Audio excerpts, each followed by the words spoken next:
हमने कभी नहीं कहा हमने नया राजधानी बनाया है, कभी दावा ही नहीं किया। हम तो ये बोल रहे हैं कि हजारों करोड़ रुपया वहां लगा दिए, है ना, और क्या बनाए हैं?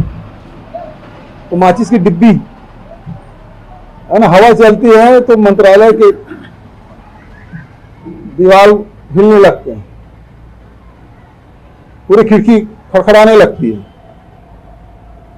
भ्रष्टाचार का नमूना है और आज तक बस नहीं पाया। 15 साल रहे, क्यों नहीं बसा पाए? अरे रमन सिंह जी मुख्यमंत्री निवास नहीं बना पाए, मंत्रियों के आवास नहीं बना पाए, सचिवों के निवास नहीं बना पाए, राज्यपाल के निवास नहीं बनाए, बसेगा कौन? आज खंडहर पड़ा हुआ है।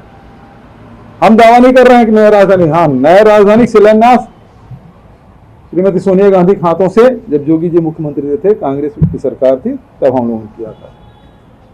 लेकिन सारे नक्शा उल्टा पुल्टा बना दिया, इतना महंगा बनाए हैं, कोई सीमा नहीं।